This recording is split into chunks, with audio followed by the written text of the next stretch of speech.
Okay, good evening. First, before we begin, we will have to do a sound check. Okay. Hello, Dr. Roach and Miss Sarah, and together with me is Darlene and Alan of also the chamber. And please excuse the area. We are actually in my home, so it's a little bit of a adjustment to the time. But nonetheless, thank you so much for taking this time out to everybody who's watching us here today from UWI and the Diplomatic Academy of the Caribbean. So we have two speakers that have been pre-recorded for this activity. And we will begin with Professor Hill Santos. In case you were not able to um, have an idea who they are. So we'll give them a brief background of the speakers. We have Professor Hill Santos, of Professor of Journalism and Geopolitics at the Lyceum of the Philippines University. And he has been teaching journalism and geopolitics for a good number of years. We also have with us today the Honorable Trini Gunarti Sualang. She is the Minister Counsellor for Social and Cultural Affairs at the Embassy of the Republic of Indonesia here in the Philippines. Now, the way we will be dividing the webinar today, we have two talks. First, from on a Southeast Asian perspective, courtesy of Professor Santos, and later we will have a shorter cultural overview of Indonesia, courtesy of Minister Sualang. And we have provided, we have some questions that we have had them answer that were sent to us earlier, and we will relay that at the end of the both speakers. If you have further questions during the webinar itself, please post them on the chat box, and we will strive to answer them as we move forward later. So we shall commence with the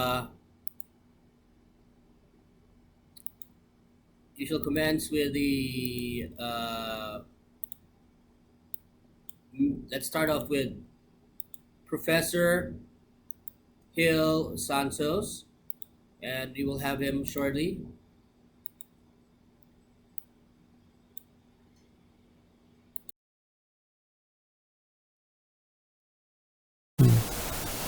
So please tell us about yourself, please. Okay, I am Gil Santos. I'm a veteran foreign correspondent for the Associated Press. I have had experience with Time and Life magazines, with the International News Service, which is now defunct. It was bought by United Press and made UPI, and that is also been closed now after it was sold to the King of Arabia sometime in the 1980s, And now I have also been publisher and editor-in-chief of English newspapers in Bangkok and here in Manila.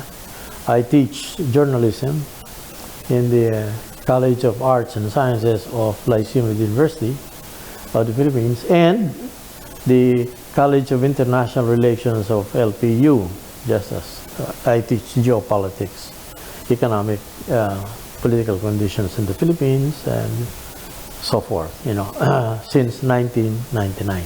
Wow. Yeah. In that time. Well, let me give you a background of Southeast Asia. You have in Southeast Asia now, as members of the ASEAN, or Association of Southeast Asian Nations, which is a loose association of economies in Southeast Asia. The background of each is different from the other. They have been colonized over the centuries, The Muslims were here all the way from Madagascar.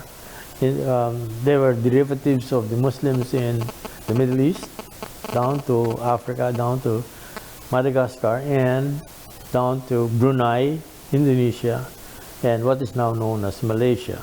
They came up to the Philippines before before the Spaniards, before the Chinese came to the Philippines.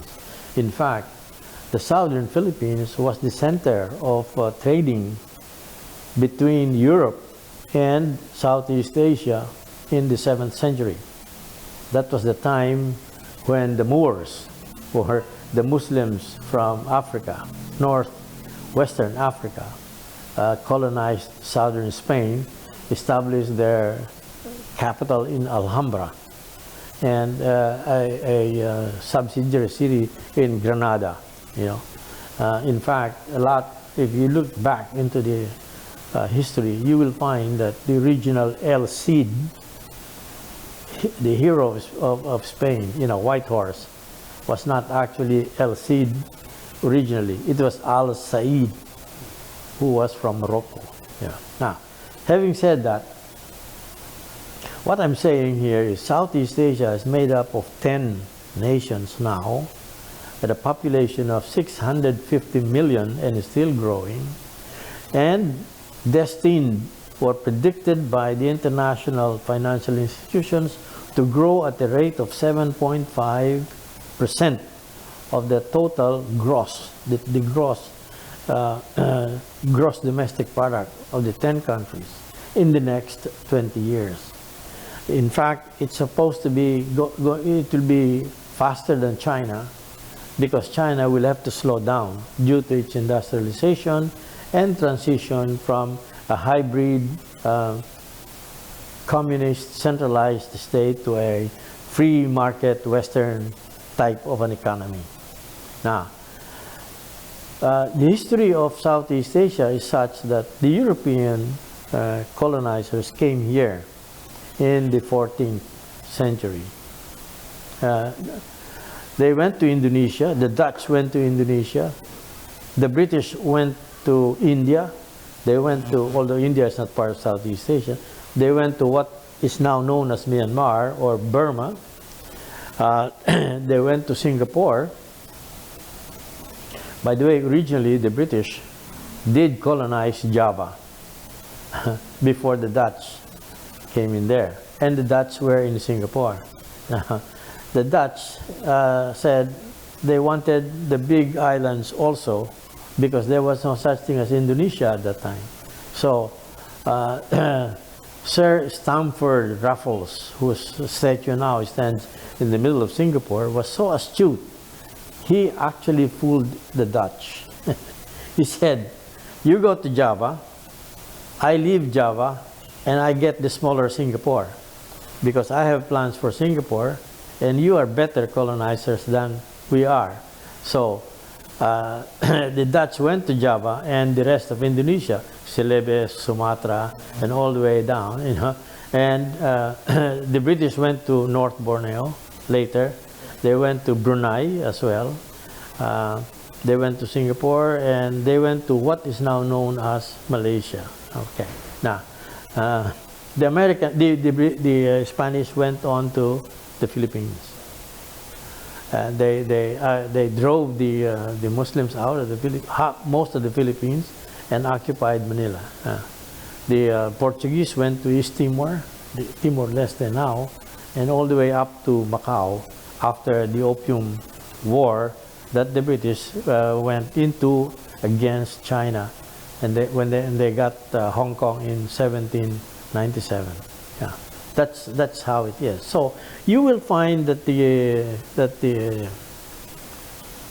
different colonial powers that controlled Southeast Asia, the Americans including, after the Spaniards sold the Philippines, Guam, and Cuba to the Americans under the Treaty of Paris of 1898, is such that the Americans gave universal education, where the Dutch did not, the Spanish did not. So you find the conglomeration of all these cultures derived from the foreign European and American colonial masters has something to do with what the region is now.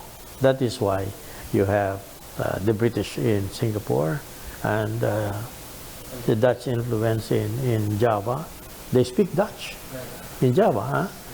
Even in Surabaya, they do.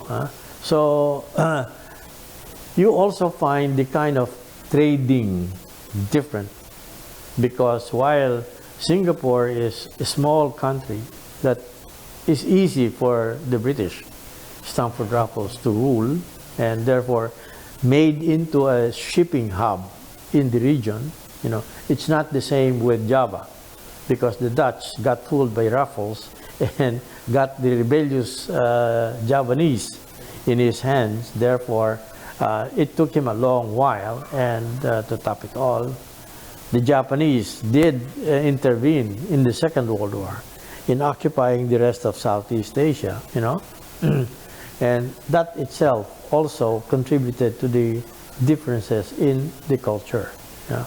In fact, not only on Southeast Asia, but if you look at Palau, which is in the South Pacific, and some of the islands in the Micronesian chain, you will find that there are Japanese names.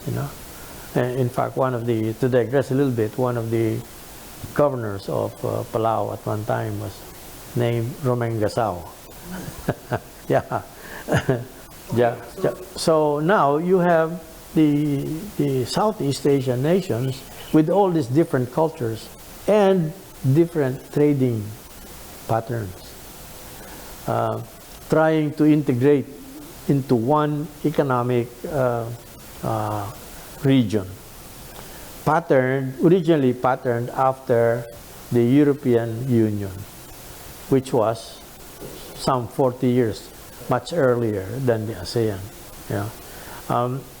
If I may recall, you'd find that the British had a great influence in the trading pattern, because Singapore, Malaysia, Sabah, or North Borneo, or which is now part of Malaysia, including Myanmar, are all part of the British Commonwealth. Whereas the Philippines stands out as a different one. The only part of the ASEAN 10 which was not colonized actually was Thailand. Why? Because much earlier, Thailand was invaded by the Burmese, and they overran the territory. The first capital of Thailand, which was Ayutthaya in the north central Thailand, was converted into a capital of the Burmese at that time, and that also gave the king, the dynasty of Rama, as a stimulus to even invent the Thai fighting, boxing, and to invent his own language so that the Burmese don't understand him. And from there on, played a very independent foreign policy role so that the Thai king stood out and made everybody else fight each of the colonizers among themselves, so that it evaded a colonization by the French when the French colonized Vietnam, Laos, and Cambodia.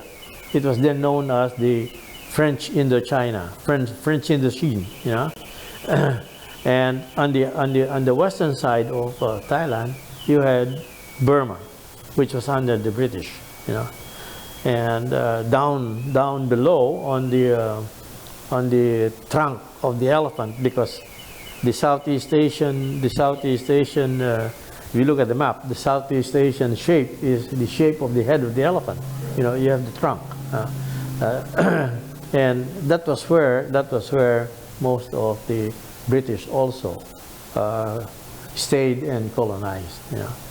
Now, the Germans were also part of the free riders on the colonizers. They were in Thailand for now more than 150 years in Thailand, as traders. Then, of course, Marco Polo went in and had his own both silk land and sea road, which now the Chinese are trying to revive, you see. But these are all part of the transformation of Southeast Asia from a mere colonial grouping into what is now known as independent sovereign nations trying to integrate into one economic community. The ASEAN Economic Community, like I said earlier, composed of 650 million and is still counting, is predominantly agricultural and forestry because, number one, they're all within the tropical zone. Tropical zone being 20 degrees below or 20 degrees up the equator. So that you have even rainfall, even sunshine, until mankind, the most intelligent of all animals, decided to, in the name of industrialization, really debase the whole environment and caused a lot of pollution. Now you have this climate change, but nevertheless, in spite of that, the strength of the ASEAN nations is actually in its capacity to contribute to food and water security of the world because of the tropical nature of the geography. You have more than 6,000 species of biodiversity in the whole region. This is not my figure, but this is the figure of the ASEAN Center for Biodiversity. They are saying that the whole ASEAN region occupies only 3% of the total world's geographical location. But the biodiversity or the food potential of the whole region is actually about 20 to 25% of the world's total. Yeah. So you can imagine how much the area can contribute to anybody. It's the home of pineapples, the home of mangoes, the home of avocados, papaya, bananas, fresh fruits that you can find, galore. You can also find the best seaweeds in the world coming from Southeast Asia. And in fact, they come from the Sulu Sea. That's where they come from. Now, why am I talking about seaweeds? Because as long as you eat ice cream, you are consuming seaweed. It's a binder, As long as you're drinking medicine and you're taking it in capsules, you are taking seaweed because the capsules are made of seaweed. Pfizer and the French Sanofi, the French manufacturer of medical products, Pfizer in the U.S., the German, what's the German name? I forgot. But they also they buy seaweed. Seaweed is used in a lot of beauty aids for women all over the world. Then with agriculture in the Southeast Asian region, you have the potential of the coconuts. The coconut industry in the Southeast Asian region and all the way down to India compose the what you call the Asian Pacific Coconut Community. And you know that this contributes to a total of about 90 million people. Okay. So what I'm pointing out is the potential in fisheries, in agriculture, in forestry product, in ecotourism, and even in oil. The opportunities available here, investment-wise, is food production. Why? Because the rest of Southeast Asia is trying to transform itself into modern agricultural and fisheries industrialized communities. So you can imagine with the kind of marine life that we have. By the way, tuna, the world's tuna lane starts from this area. They breed into Bataha in the Sulu Sea, and when they grow to be juveniles, they go out to the South China Sea and they swim all the way up to the Alaskan shores and the U.S. western coast. Then they turn right onto the equator, and they swim all the way back to where they came from, And when they're ready to lay eggs, they go back there. Those who are not go up the second tuna lane, which is in the eastern Philippine seaboard. So you can see how much it can contribute on tuna alone, you know. And and then, of course, you have all the other opportunities for ecotourism. In the same manner that you have ecotourism in the Caribbean because of its tropical nature, just as well, you know. Both areas, both regions are in the tropics. Therefore, there is something in common there.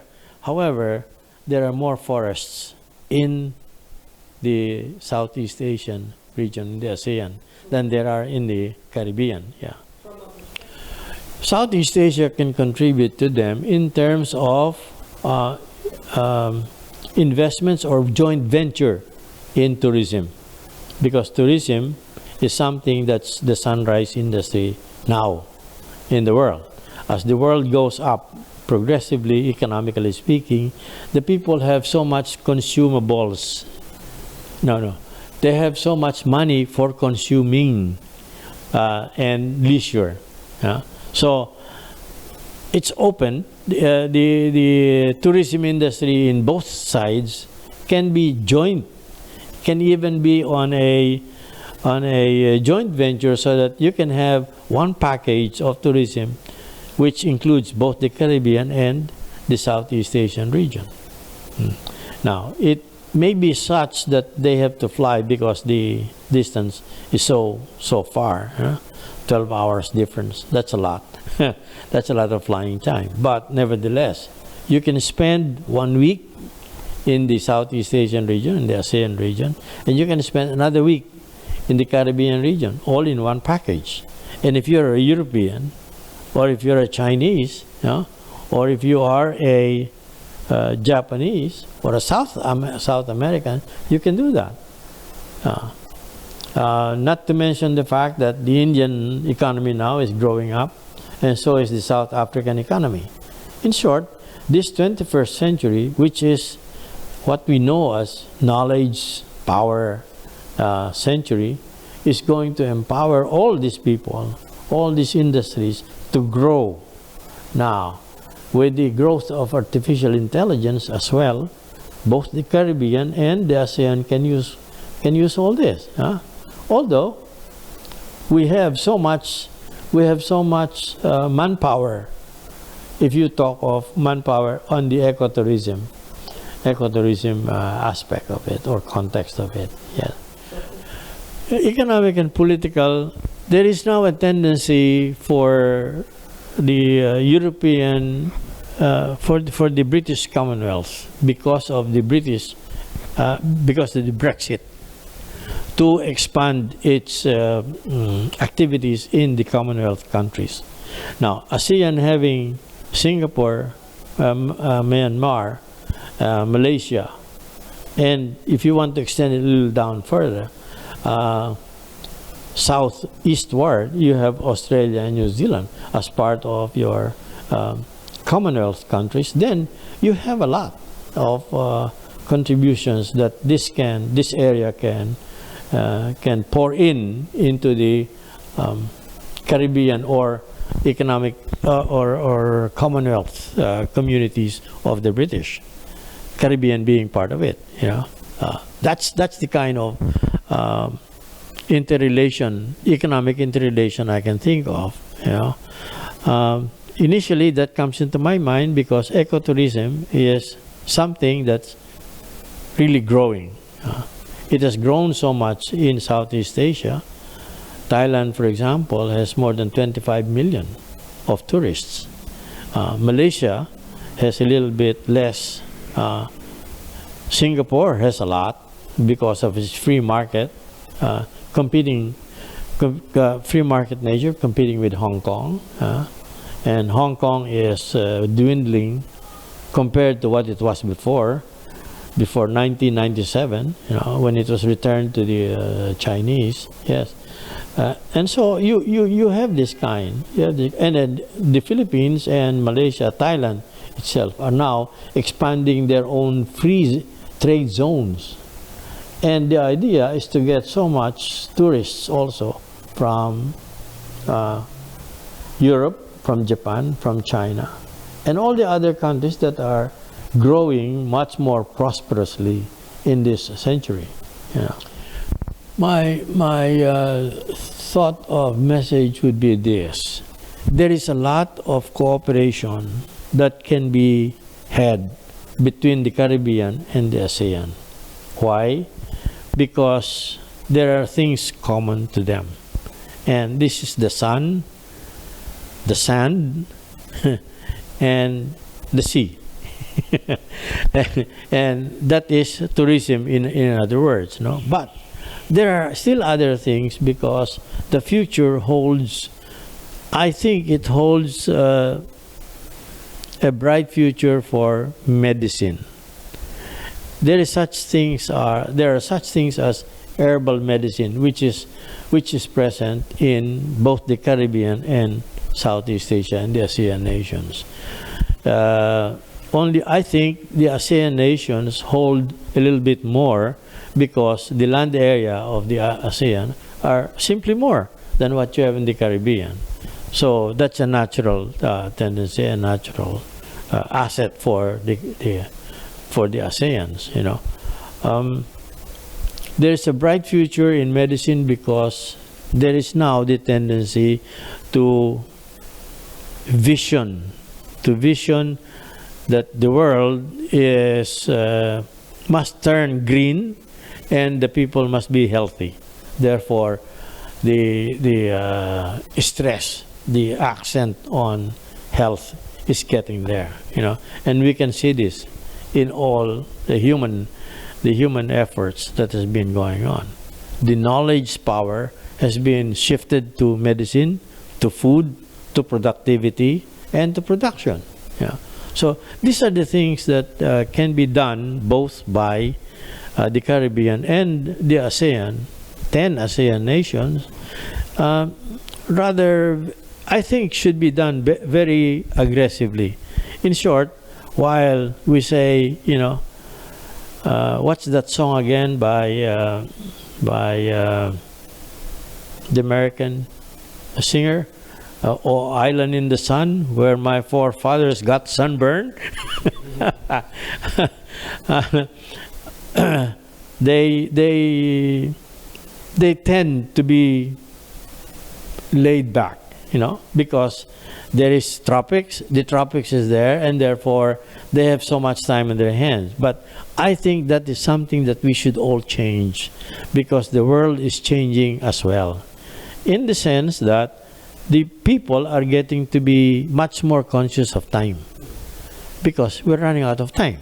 If we don't really spend that time that we have to improve our lives, then we're just working ourselves into extinction. Yeah? So what do we have to do now? We have to go on, invent, innovate, recreate things that will redound to the economy of mankind, to the health of mankind, you know, to the education of mankind. And if we do this, I think mankind has a brighter future. I am an incurable optimist. You know, this is what we do in what we call now the Center for Philippine Futuristic Studies and Management. We try to look into the future, understand what we are, how our history developed, and what makes us what we are today, so we can understand and look into the future with all the accurate, correct, not fake information. So that when you have that, then you can predict what's coming. And if you see what's coming is not favorable for mankind, by God, you can act right now and change that future in mankind's favor. You know.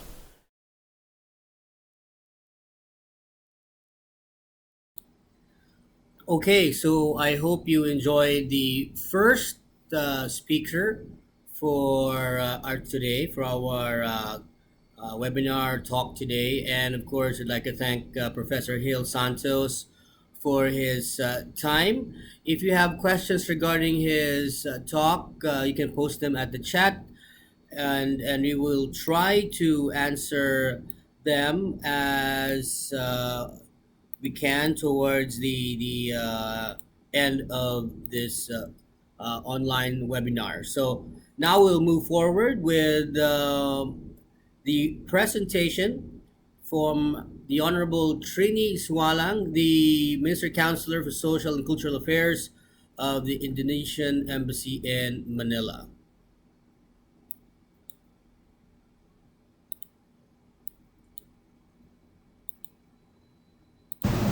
So please tell us about Indonesia.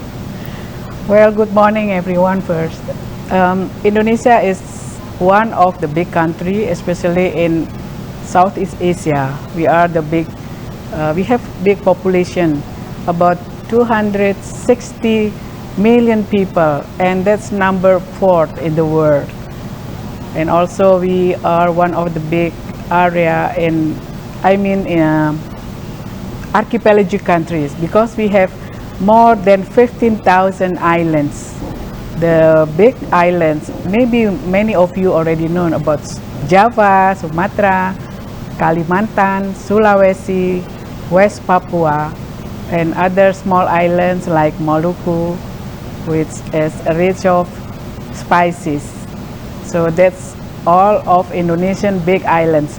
But the small islands, all of the Indonesian islands, only 6,000 islands that have, live by people. Population in these islands not so dense like in Java. Java is one of the dense islands, the most dense islands. About 60% of Indonesian population live in Java. So you can imagine, if you go to Java, Java is like island of city. Wherever you go, a lot of people live there. There's no more big spaces for, just take breath, because many people come there, and Java is the central of Indonesia country. So if you come to Indonesia, you not only see Java or other island, Bali, but you can go to Sumatra, Kalimantan, Sulawesi. Now with our new government, new presidents, more developments and progress are now is ongoing in Indonesia, especially the infrastructure establishment everywhere in Indonesia, from Sumatra to Papua. And also we have more young generation growing up. So more than 60% of Indonesian population, they are young people. They are very productive, as maybe the other young population in the world.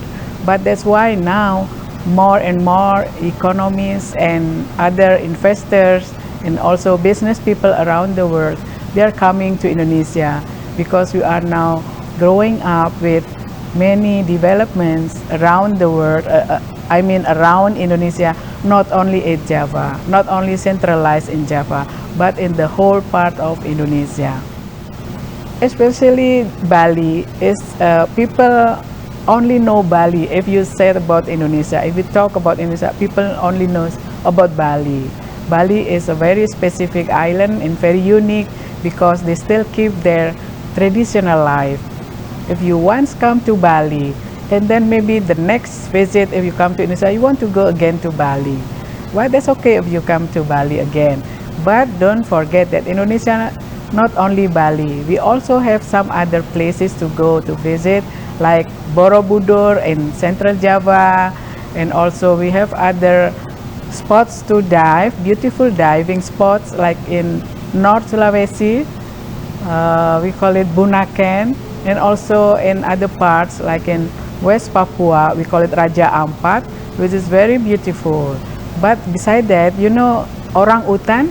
Orang utan is also very famous animal in the world, and the center of orang hutan lives in Indonesia.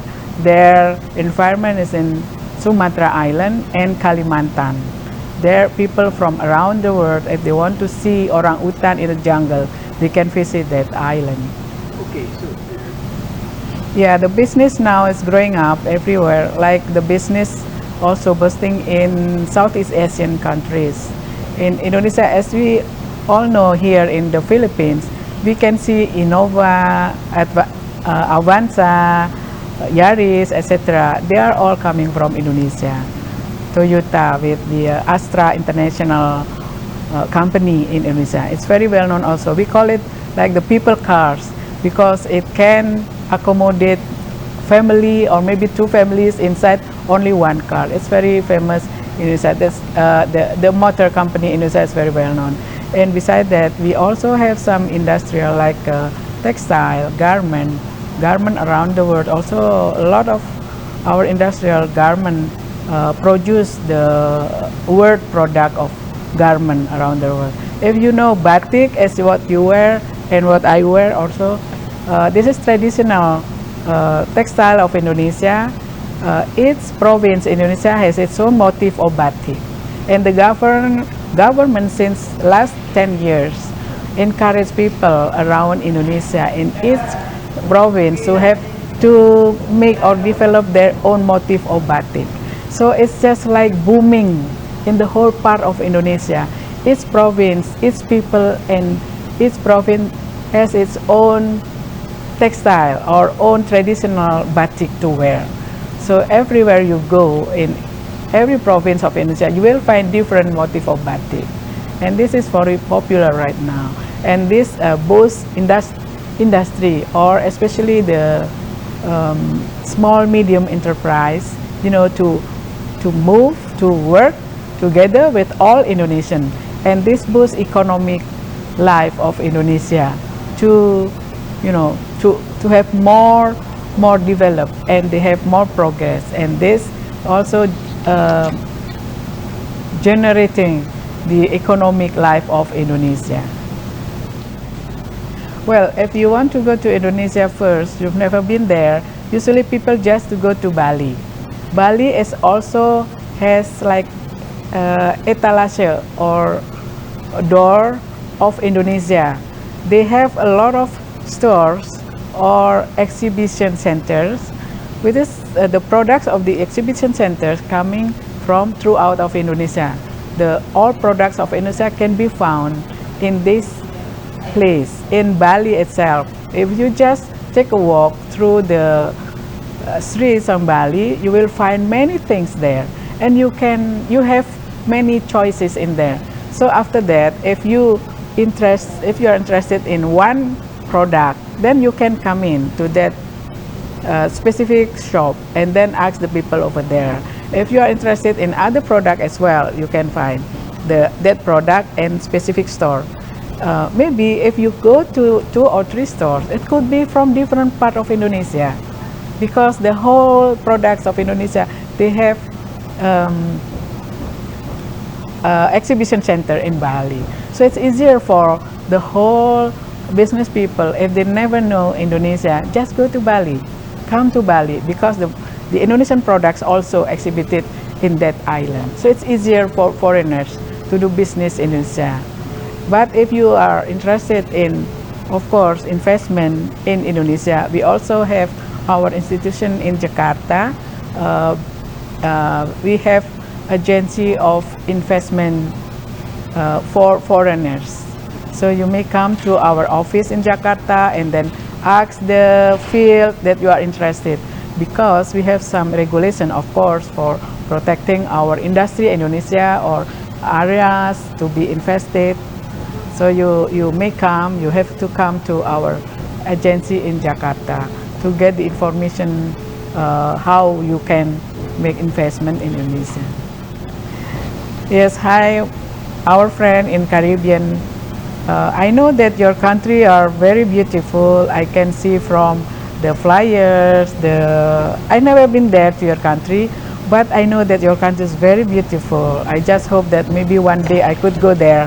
If you want to come to our country, because Indonesia is the biggest country in Southeast Asia.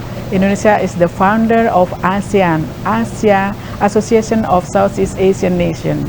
Indonesia is the founder and the biggest country in the ASEAN. So I urge you, I encourage you to come to our country If you never been to Indonesia, just come to Bali and see the Balinese spots of tourism. There are a lot, like no ending destination. There are a lot to see, and you will find the new experience in there. And after that, you will know what Indonesia is, and then you can come to other islands of Indonesia, because we also have, if you know Java, Java means coffee in America. So Java is the island of Indonesia. Why they call coffee the same thing with Java? Because when they imported coffee from Java to United States, and then every morning they just eat coffee, and then every time they eat coffee they say, I want to eat or to drink, sorry, I want to drink Java.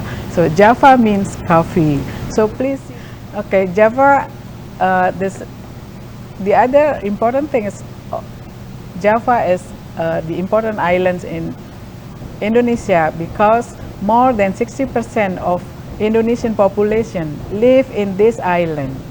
Java is only a small island compared to the other islands of other part of Indonesia, like Sumatra, Kalimantan, Sulawesi. Java is just small island. Java actually is very fertile soil, the most fertile soil in Indonesia. That's why people come to this part of island. Uh,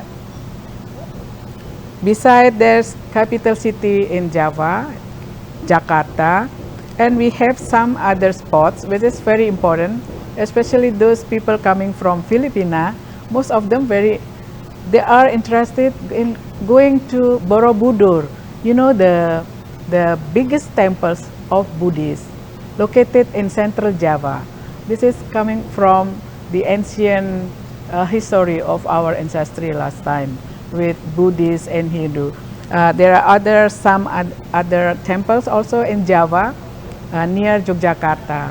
Yogyakarta is the culture city, and that's until now they still like the center of Javanese people. They still hold their own tradition. So most of the Indonesian population are Javanese. So no wonder if in Java, besides they speak Bahasa Indonesia is our national language, most of the people also speak Javanese language, because most of the Indonesian people are Javanese.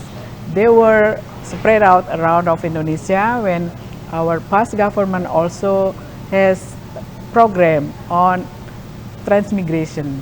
So because of the density island of Java, the people in Java transmit or transmit, they have to move out of Java to the other islands such as Sumatra, Kalimantan, Papua, and also Sumatra. So to distribute all of the islands to be inhabited of the whole population of Indonesia. Thank you. Okay. Thank you. So there you have it. The Honorable Trini Suwardi from the Indonesian Embassy, the Minister for Social and Cultural Affairs. So right now we have several questions that were handed over to us by the students from the Diplomatic Academy of the Caribbean, and we were able to relay some of them to our speakers, and we will try to answer them today. Rather, we will try to share their answers with you today. So the first question we have is, what are some specific examples of developmental successes in Southeast Asia, and how can the Caribbean learn from these experiences? And you will have Miss Darlene answer this question, or rather read the answer sent to us by Professor Hill Santos. So, the specific developmental success in Southeast Asia the Caribbean can learn from are the progress in developing the Asia Pacific Coconut Community, which grouped the Asia Pacific economies into one integrated coconut based industry group. This effort converted the purely agricultural nature of the region's coconut industry into agri-industrial economic sector. It gave the coconut industry such share in the world market that the soybean industry is now jittery about it. The APCC now has at least 45% of the world's lauric oil market. Indonesia and the Philippines are Southeast Asia's top coconut products exporters in this area. Another example is the development of the fisheries and the marine products including seaweeds into marine industrial sector. More than 50% of the world's seaweed consumption comes from the Philippines, Indonesia, and Malaysia.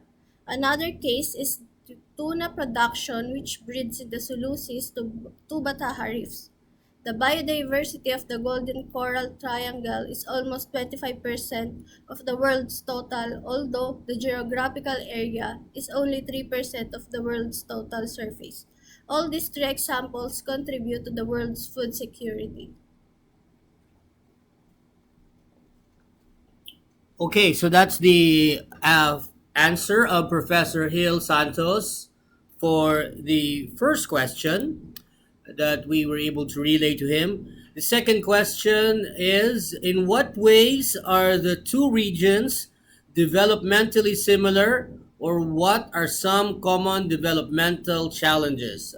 The answer of Professor Santos will be read by Mr. Allen. Both areas are developmentally similar simply because of their tropical locations in the planet Earth. The cultural and colonial histories of these two regions are similar. Many have been under Spain for centuries. Thus, the Catholic religion's influence even up to this century. This when Spain lost the Spanish-American War in 1898, the US took over as the benevolent colonial master, who brought universal education and popular democracy into both regions. Thus, the personal and transactional practice or nature of political governance in both regions remain the great challenges to their development in this century. Please bear in mind that the rest of Southeast Asia had the British, the Dutch, the French, and Portuguese as colonial masters as well. At this point, we also like to ask you if you have questions. You can put them on the chat, and we will, give a little bit more time for you to send them, and hopefully, I can answer them personally as well. We also have the final few questions or final question that we can answer that was sent to us. Uh, Let me just read it out to you. Can you give an overview of geopolitics in the South China Sea with specific focus on China versus the United States?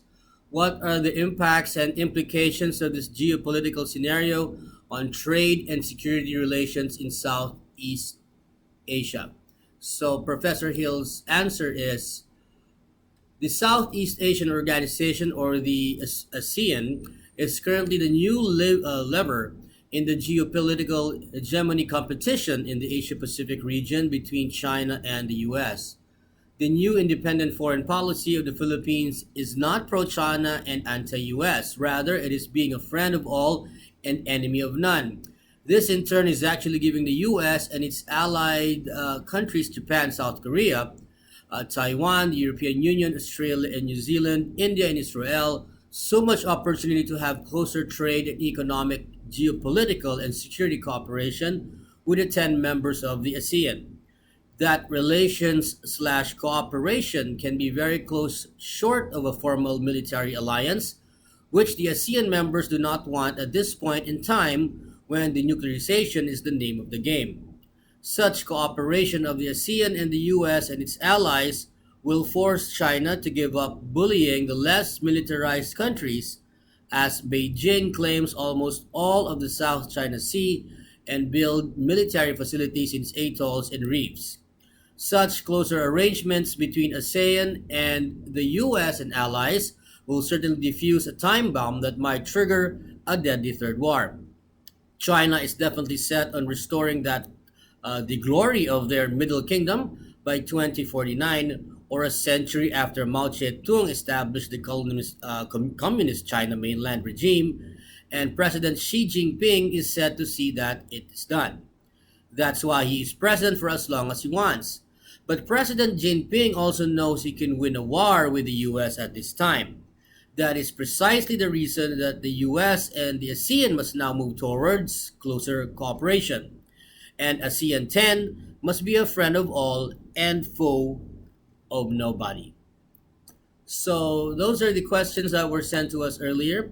I will personally want to answer one of the questions from that were sent to us, the final answer, and that is what. Um, okay, let me just try to read that properly. What can Southeast Asian countries learn from the Caribbean?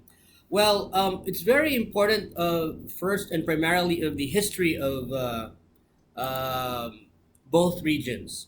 Like what Professor Hill said, you have a close tie to many colonial powers, Spain,